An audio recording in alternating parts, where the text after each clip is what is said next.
Hello students, we are happy to have you join us on this exciting journey into the world of computers with binary brains, the language of computers. Grade 6, Lesson 3. Today we will learn about what is a flowchart, why are flowcharts helpful, basic symbols of a flowchart, flowchart logic, types of flowchart. First, let's learn what is flowchart. A flowchart is a simple diagram that shows us how to solve a problem, make decisions, or complete a task step by step. You can think of it like a visual map that guides us through the process one step at a time. Each step is shown with special symbols and arrows that tells us what to do next. Flowcharts break big, complicated tasks into small, easy to follow actions. Now let's look at why are flowcharts helpful. Flowcharts help us to stay organized, ensure that we don't miss any important steps, avoid mistakes, and choose the best solution when there's more than one option. They can show us where we might need to make a decision making, repeat an action, or move forward to the next task. By seeing everything laid out visually, it's easier to follow and understand the process. For example, if you're trying to figure out how to finish your homework, a flowchart could guide you through each step, like solve the problem, check your answer if it is correct. If yes, then solve the next problem. If no, then solve the problem again. If something is not finished, the flowchart might show you to go back and try again, making sure everything is done before you move forward. Now let's look at a basic symbols of a flowchart. We already know that a flowchart is made up of different shapes, each representing a specific step or action. Start or end.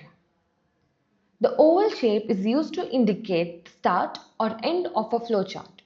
It shows where the process begins and ends. For example, in a flowchart about completing homework, start would represent the beginning of doing homework and end would represent when the homework is finished. Process or task. The rectangle shape is used to show a step in the process. This could be a task that you need to do. For example, in a flowchart about completing homework, a rectangle could represent solving the problem or answering the question.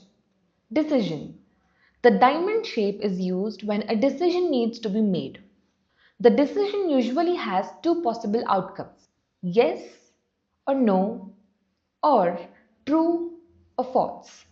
Based on the outcome, the flowchart branches off into different directions. For example, in a flowchart about completing homework, a diamond could ask, is the answer correct?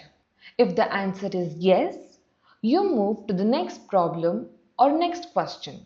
If the answer is no, you solve the problem again. Input or output. A parallelogram is used to show input, something you need to provide, or output, the result of the process. For example, in a flowchart for determining if a number is even or odd, the input would be read a number like 4 or 7, and the outputs would be print number is even or print number is odd. Flow line. Arrows are used to show the direction of the flow. They connect different shapes and guide you from one step to the next. The flowchart moves in the direction that the arrows point. For example, after the task, solve the maths problem. The arrow points to check the answer. Loops. In some flowcharts, a process may need to be repeated until the condition is met. This is shown by loops, where arrows lead back to the previous step. For example, in a flowchart about solving a maths problem, you might have a loop for check if the answer is correct. If it's not correct, you return to solve the sum and repeat until it's correct. After understanding all the symbols and how to use them in a flowchart, now we will learn flowchart logic. Flowchart logic is based on sequential execution, one step after another, in order. Conditional branching. Make a choice or decision leading to different steps. Repetition. Repeat a task or looping back to previous steps if needed until you get the right answer or finish the work. Here's a simple logic of a flowchart. Start. The beginning of the process. Perform a task. Do the action first. Make a decision. Check if the condition is met. If yes, move to the next step. If no, go back and repeat the task or perform an alternative action. Complete the process. Continue until all steps are done. End. The process is finished. Now let's learn some different types of flowcharts. Process flowchart. It shows the sequence of steps in a process, like completing a task from start to finish. For example, a flowchart to show the steps to find which is the smallest of two numbers. Decision flowchart. A decision flowchart is used when a decision needs to be made. The steps depend on the choices made at each point. For example, deciding whether to play a game and which game to play based on various factors. Loop flowchart. This type of flowchart shows a loop that repeats certain steps until a certain condition is met. For example, a flowchart for completing homework where if the task is unfinished, you go back and continue until it's done. That's all for today, students. Hope you had fun learning about flowcharts. Want to test your brain?